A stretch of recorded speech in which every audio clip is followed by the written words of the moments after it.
ಫ್ರಾನ್ chilli ಮಾಡಿ ಕೊಡ್ತೀನಿ friends. ನಾನಿವತ್ತು ನನ್ನ ಅಮ್ಮನ ಹತ್ರ ಫ್ರಾನ್ಸ್ ಚಿಲ್ಲಿ ಮಾಡಿ ಕೊಡಿ ಅಂತ ಹೇಳಿದೆ, ಹಾಗಾಗಿ ಅವ್ರು ಫ್ರಾನ್ಸ್ ಚಿಲ್ಲಿ ಮಾಡ್ತಿದ್ದಾರೆ.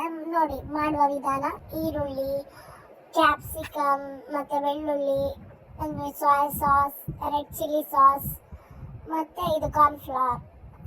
ಈಗ ಮೊದಲು ಫ್ರಾನ್ಸಿಗೆ ಸ್ವಲ್ಪ ಮೆಣಸಿನ ಪುಡಿ, ಅರಿಶಿಣ ಪುಡಿ, ಲಿಂಬೆ ರಸ ಹಾಕಿ ಕಲಸಿಟ್ಟಿರಬೇಕು. ನಂತರ ಅದನ್ನು ಫ್ರೈ ಮಾಡಬೇಕು.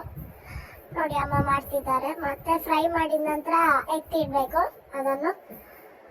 ಮತ್ತೆ ಸೇಮ್ ಅದೇ ಬಾಣಲೆಗೆ ಸ್ವಲ್ಪ ಎಣ್ಣೆ ಹಾಕಿ, ಆಮೇಲೆ ಬೆಳ್ಳುಳ್ಳಿ ಮತ್ತು ನೀರುಳ್ಳಿ ಹಾಕಿ ಸ್ವಲ್ಪ ಫ್ರೈ ಮಾಡಿ, ಆಮೇಲೆ ಸ್ವಲ್ಪ ಮೆಣಸಿನ ಹುಡಿ ಹಾಕಿ, ಆಮೇಲೆ ರೆಡ್ ಚಿಲ್ಲಿ ಸಾಸ್ ಮತ್ತು ಸೋಯಾ ಸಾಸ್ ಹಾಕಿ ಅದು ಫ್ರೈ ಮಾಡ್ಕೊಳ್ಳಿ.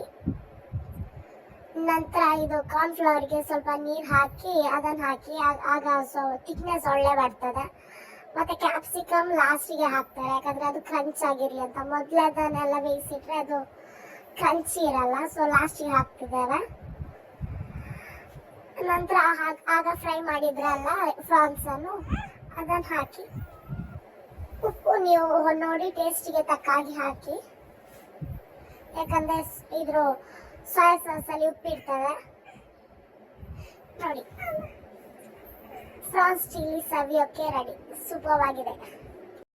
ಹೀಗೆ ನೋಡ್ತಾ ಇರಿ ಪ್ರಣವಿ ಶೆಟ್ಟಿ ಯೂಟ್ಯೂಬ್ ಚಾನಲ್. ಇನ್ನೊಮ್ಮೆ ಸಿಗುವ. ಬಾಯ್.